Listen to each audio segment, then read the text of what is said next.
Hello, everyone. Welcome to the Accelerate Your Performance podcast. I'm your host, Dr. Janet Pilcher, founder and president of Studer Education.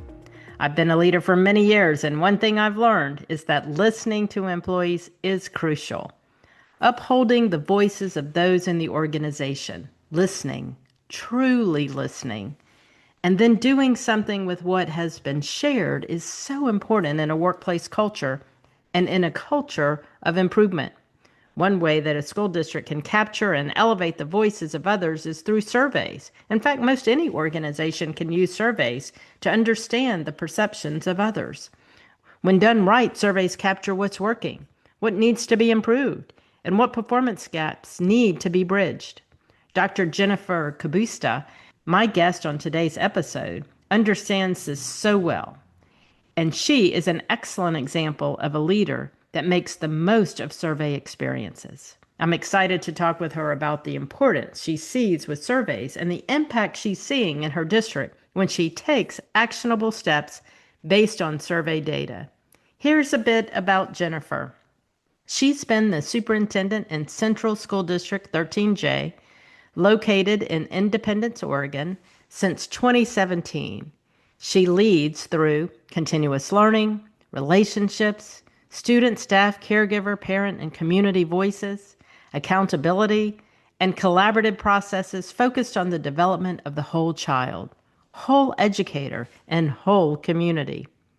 Jennifer is a member of the Coalition of Oregon School Administrators Equity Board, the Oregon School Activities Association Board President, the National Federation of High School Board, and board member, past president of the Oregon Association of Teaching, Learning, and Leading.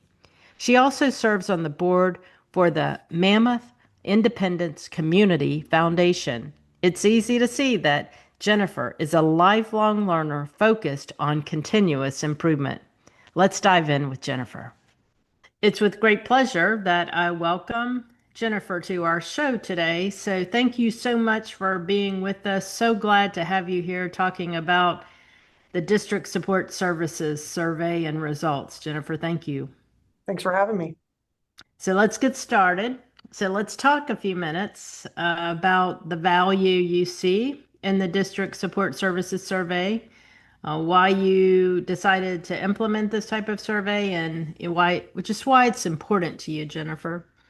Yeah, so this approach really focuses on how we get better and to build toward really organizational excellence. One of our key initiatives within the school district, especially when I became the superintendent here in Central School District, was to help and improve and increase the culture and climate throughout the district. That was one of the key things as I was being hired, that was going to need to be a focus overall. So when we had this opportunity to partner with you and talk through some of the key things that we felt were some of the steps that we needed to do, the surveys were a big part of that. The District Services Survey has allowed us, specifically our executive leadership team and departments, to go first, because I think that was important in how this work looks, and to help set those examples, which really falls into our strategic plan. One of our goals is staff leadership and continuous improvement. So again, they just tied beautifully together from that perspective. And then again, we felt it was important for us to lead in that way. So one of the things that I appreciate about the survey is that it gives us both qualitative and quantitative data. Yeah. And that's an important part. And I'm going to talk about that a couple times throughout this, to get feedback to help improve our day-to-day operations and processes in support of students first and foremost. And then secondly, our building staff and departments, because that's really what this is all about. Yeah. The other piece is this has really been in collaboration with the board also. So if superintendents that are out there, having this conversation with your board who know, and helping them come along, and they were very much a part of this, obviously, with implementing our culture and climate, because we all know that's necessary for organizational excellence from that perspective. And then why is it important? One, it connects beautifully to our strategic plan of staff leadership and continuous improvement. And that goal is really focused on how we're student-centered in our decision-making, our problem-solving, how we learn together, because that's an important part, focused on continuous improvement. And this process does that, right? This is a process that allows you as leaders to continuously improve, grow, so you can have that organizational excellence development within your organization. And that's a key thing for us that we focus on every day. And then again, the last piece, we have leadership commitments. So our team has built leadership commitments, and it falls into two of those areas. Again, we're always focusing on students, and then how do we embrace and engage in our cycles of improvement. Yeah, so good. And just it's interesting that you started with Jennifer. You were hired to come in and really help advance the culture. And so I'm sure that part is important to your board, and that you've included the board, and that you're really looking at surveys and the measures that are connected to that to help build that culture. It's not one or the other, it's both, in terms of looking at the data points and the cultural piece that connects to that, and building those interconnections with the priority that got you to where you are as a superintendent and what they wanted. That's a really important piece to put together. I think really valuable in terms of what you said, and it seems like you take it to heart.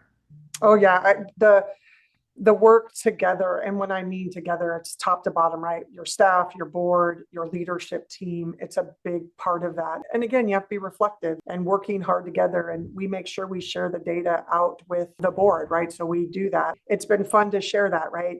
Just those bright spots. We do bright spots I have a Friday report to the board, and we do, here's some bright spots. And I hadn't been able to share out with our district leadership team yet their results, but I told the board, hey, it's great data. Like, we've had an improvement again. I'll tell you more once I hand it out to everybody, but it's just fun to celebrate that, to see the gains. Yeah. Yeah, it is. And that's what builds that flywheel and that energy. Really, I mean, it moves it, the results. People want to see the work that they do that pays off with the results. So tell us a little bit more. What story have your results told you? What have you discovered when you're reviewing your results? And, how does that compare this year to last year? So what are you seeing, Jennifer, in your results? So this is our third year of doing this. And what I think the greatest thing is, we're getting better, right? Like, that's the goal, right? So you're improving and getting better. I think the one thing that my aha a little bit is that feedback makes a difference in this process. And so the narrative on sort of why we're doing this, again, it's about improving our practice. It's about getting better, right? Like, every day, what are the little things that we can do to improve? The feedback part, which I again, one of those things that if I could go back in my first year and say, what would I tell everybody? Feedback is how you talk through feedback, and what that looks like is an important part of the process. Because again, as you're having those, or you're asking leaders to fill out the surveys to support improvement, the feedback has to be specific. It has to be timely. It has to be relevant and actionable. And I'll just give an example. Saying something like the superintendent is great or the superintendent is terrible is not helpful. That's not helpful feedback, right? So what am I good at, or what are our leaders good at, or where are the improvement areas that we need to go? So that was one of those pieces that our story is sort of like, this is an important part of how we gather feedback to make improvements within the system.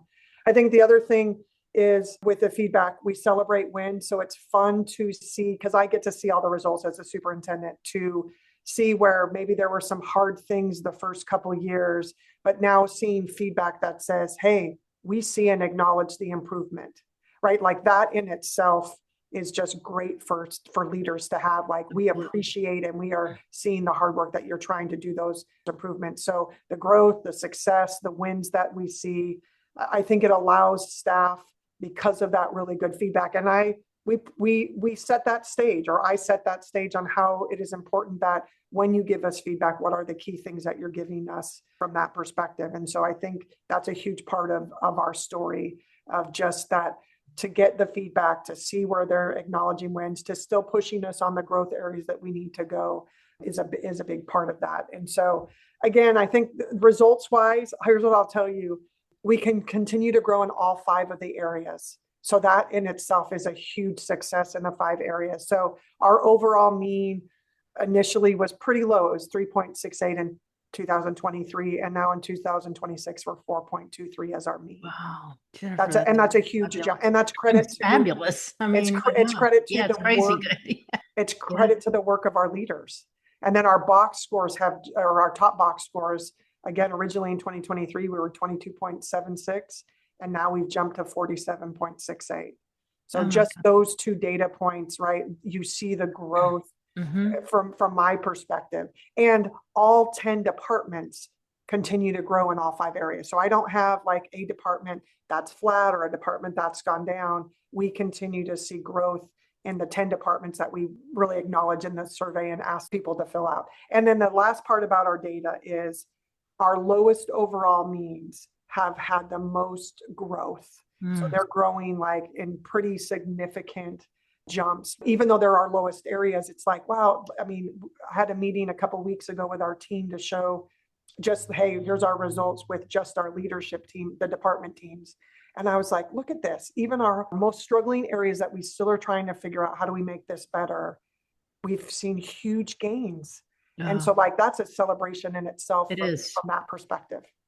Yeah, it is. That's incredible growth. And, I think the way that you approach feedback, and what I love that you said early on, Jennifer, and I think your results are really showing the difference that you made with this. First of all, I think most of the people want to do good work and or good intentions. They need the leadership in order to show them how to do that, and they're going to be relatively responsive, the majority of the people. And when you provided the guidance on how to provide good feedback, that is so critical because we just assume people know how to do that, but we've not ever really been taught why we do that, or we've not seen how the feedback makes a difference. And that you did both. I mean, you showed them, if you give us this feedback, we're going to use that in order to make a change and improve. And they're giving you, it seems like, the good feedback so you know where to improve, and you can probably probe and ask more. But that feedback is helping you get better. Yeah, and I'm very clear. Like when I give them the data, especially the qualitative, like I tell our team, there's some salty things that they're asking us to improve at. So you need to take that with it. Again, just take it. Yeah. Embrace it. And I think that's an important part of that. I think the other part and one of the biggest things that my aha as a leader is how reflective my leaders have become, right? Like that's a huge part of that, and that they are reflective, that they're focusing on getting better, that this isn't about being perfect, right? That's not what we're trying to do. We're focusing on 1 or 2 items that we're going to improve based on our data. And that we're just consistently doing that over and over, being reflective, taking the data, looking at our qualitative data. Okay, what can I shift about that? And what makes me laugh is, right, so we're in this process right now. And so I've been having these one-on-ones, or I was out at transportation the other day, and my transportation department lead goes, hey, you were right. There's some hard things in there. And I said, yeah, again, I'm not going to sugarcoat things for you, and I'm going to give it to you. He goes, but I think there's some things that we can do to help address that. So it's good to have that information. And I had probably given it to him 2 days before that. So the reflectiveness and some of the work that I think now they're doing just because of the processes we have built is just phenomenal. Yeah, so good. Well, first of all, congratulations on the results that you've seen in a relatively short period of time. These are unbelievable results. So great work on your part and your leaders. So let's talk a little bit about, what lessons have you learned from consistently using this survey and the rollout process and the feedback that you're using from the engagement conversations? Yeah, I think probably the biggest lesson I've learned is just how much from a communication end from top to bottom of how this can work and roll out. I think the part of how we cascade communication, again, that whether that's depending on what we're working on from that perspective, has been one of those key things that I think because again, this is one of the 4 surveys that we do. I think all surveys, including this one, have led to just some improved communications, improved consistency in our system. I think the other thing it's doing is it's increasing trust and collaboration across the district, especially with our administrative team. and at times with our union leadership. And that's a big part in any school district. And we've had to go through some hard times with our leadership team, right? There's been some changes. And I think that at times, I have a really great coach with Casey, and having conversations with her at times of like, wow, this is hard. And I've got to get some of these big pieces to improve our team and those types of things. And you have to go through that. But I think that having the ability to build that trust through this process, that they feel comfortable giving us the qualitative data, like, hey, you're getting better, but here's some other things to focus on. I mean, that helps that. And then I think we're walking the talk, right? We're walking and talking about leadership. We're talking about our commitments to each other. We're talking about continuous improvement. Where are we finding successes? Let's celebrate that, but then also we need to make sure we're focusing on every student that comes through our doors, and these surveys allow us to really focus on how do we make that better across departments and districts. And that's just been a huge part of some of the growth that we've seen. And then how we set goals based on this data, right? So this is also about, now that we have this data, what are we setting goals for? Really, my push to them right now is, how are you going to make a little small adjustments through the rest of this year? And then how are we leading into next year with some of the bigger questions that we're doing? And it's been interesting. So this adapts. So one of the things is, in the last 2 years, we're about to go into April and roll out our district services survey. And that's really one of the last chances we say, hey, we want a little bit more information. And we have done that more of, I've taken all of the data and said, hey, overall from all the departments, here's everything that couple of key items I think we could as a team improve on, and let's get some more feedback from it. This time they're like, hey, Jen, can we have a little bit more one-on-one time with people? Because there's some things in our data. And I thought to myself, yeah, like I'll give you each space so that you can have more of like, hey, I have this data. I need to have an understanding of like what else I need to change in my department to help this move. So we've been more doing goals as a district in our DSS, which has been great. And then I have them do individual goals within their departments, but now they're really wanting to dive into those, which is, I think, some of the key lessons that we've learned in the process.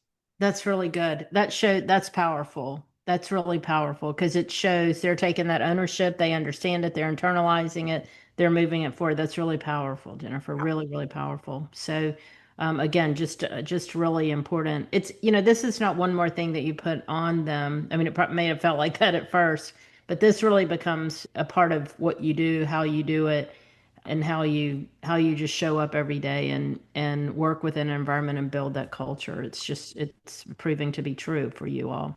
And the other piece is that we usually have about 75% of our people fill out the survey, right? So That's survey great. data, right? It could be, you hope for 35, 40%, right? That's a pretty good turnout, but we have worked really hard, and we get 75 to 80% of our leadership team completing that, which is a huge, huge win for us. Yeah, it really is. Data. Yeah, because they know you're going to do something with it. So they want to give that feedback. So talk a little bit, as you alluded to it, but you have the district support services survey that we talked about specifically, but that connects with your district improvement efforts. So how does that connect? And, how do you focus on district improvement as a whole? Yeah. So again, I think there's a couple things. I'm going to start with just our data and what we do with the district services survey, but then that has filtered into, I know we're not talking about it, but how our employee services survey, and then we have our student and caregiver survey. So from a district services survey, I think what it's allowed us to do is help our team review data, be reflective, and really I chunk it. So I think that's one of the key takeaways is I give them their quantitative first and say, just look at the numbers. Great. I just want you to look at the numbers, because what does everybody do when they get called? Everybody, they're lying if they say they don't do this. If you have quant and qualitative together, they're going to flip right to the qualitative. So I'm like, no, I'm going to give you your data. You're going to get a 3-year look. I just want you to look at your quantitative data in the 5 areas and just do some reflection. So I do that, give them a couple of weeks, and then I give them the qualitative and say, hey, now here you go. You can, use this as you reflect and move forward and start to look at setting your goals. So again, they get all that, they get those pieces.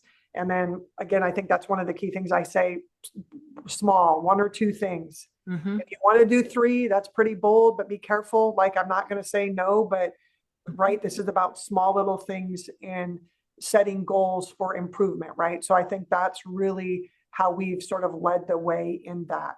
Mm-hmm. What that has led to is, even with our, again, going into our other experiences survey, this past year, because we've been doing this for so long, again, let's be honest, this is a cycle of improvement, right? Mm-hmm. How do we plan, do, study, and act this? That's what we're doing with our surveys.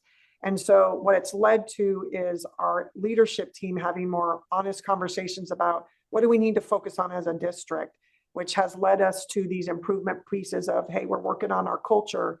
But I'll be honest, it's led us to being more strategic. And as a leadership team, we are going to build a PDSA cycle focused on X. That this year has been attendance.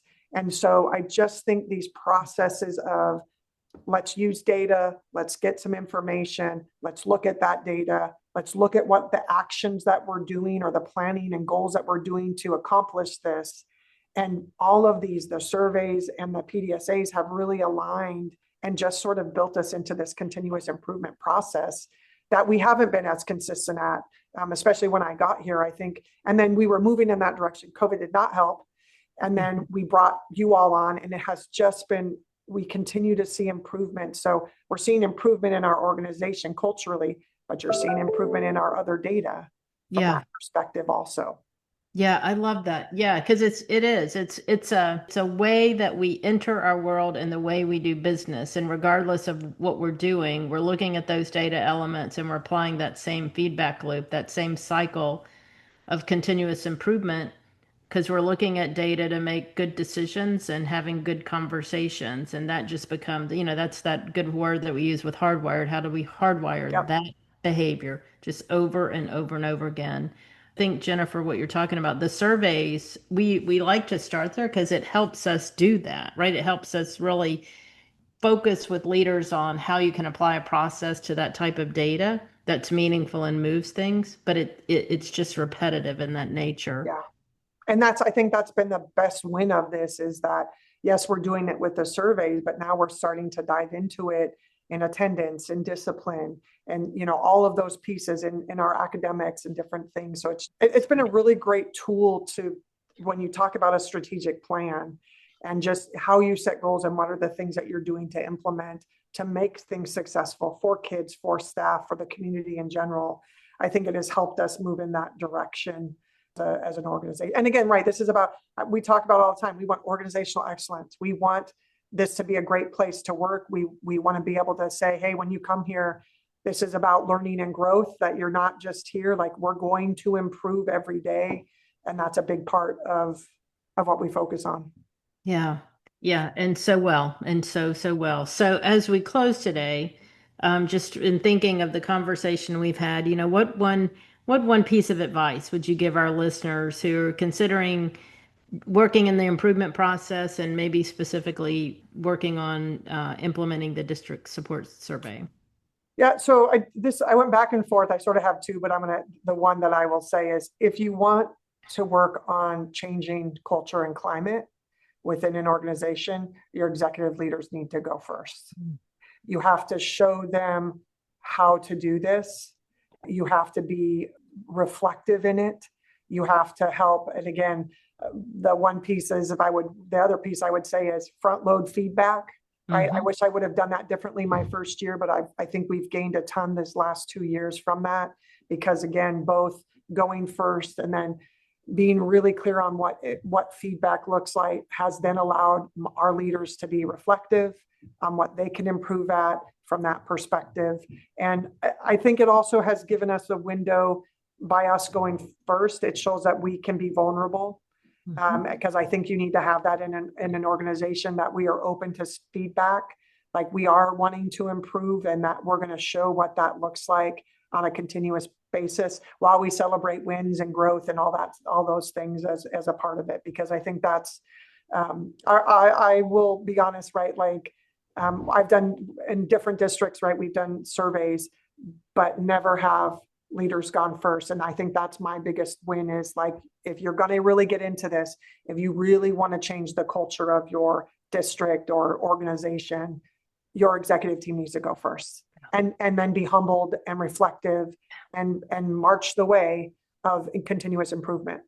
Yeah, it's so important. I love what you just said. It's go first and be humbled, right? I mean, and it's that true, genuine openness to feedback, good feedback, teaching how to give it, get people to give good feedback, and then being responsive to that and building those improvements. And Jennifer, all the years since I've been in this job working with organizations, if the executive team isn't aligned, if you don't have the people at the table who are doing the work and executing it as a model, it's very difficult to achieve that organizational excellence.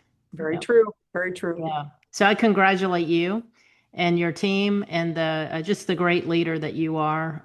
Your drive and your dedication and your care and concern, is so evident in terms of who you are and your leadership. So thank you for what you do and the contributions that you're making. And we appreciate your partnership. It's been great for us to be able to learn and grow and again, hardwire these things into our system, which is improving our culture and climate. So I thank you all for that. Absolutely. Thanks so much. I love hearing partners tell their stories, and Jennifer's story is a powerful one. She and her district are doing great work, and her survey results are evidence of that work. Jennifer's story of her district highlights the importance of using survey data to improve an organization and its culture. In the end, when all members of a school district are doing and being their best, and when they are giving their best to their work and to one another, students reap the benefits. That means we give the best customer service experience to each person we encounter. We focus on improving processes and whatever else needs to be improved. We uphold what is working well, and we make changes to what isn't working well. The District Support Services Survey helps identify each of these areas so that we can get better at getting better. And the survey results ground us in data that allows us to make good decisions about improvement. Jennifer is masterful at leading her district in this process and is a model for what it means for a leader to set the example for others to follow. Thank you, Jennifer, for the example you set and for making a difference in Central School District and in education. If you want to start making the most of survey data, you can. Ask Dr. KK Owen, as she said in last week's episode, just start. Start digging into survey results and taking actionable steps based on what the survey data tells you. Don't try to change the world, just improve what and where you can. Even small steps move you to a new place. Just start. As I close, I'd like to remind you that we have our virtual event, Destination High Performance, coming up on April 14th to 16th. Join us for 3 half days packed with executive panels, many master classes, and presentations. We'll be looking at how our 9 pillars of leadership excellence can help build a strong organizational culture and focus on clear strategy work to drive meaningful, measurable results. For more information and to register, visit our website at studereducation.com/events. We hope you will join us there. Until then, have a great week, everyone, and just start.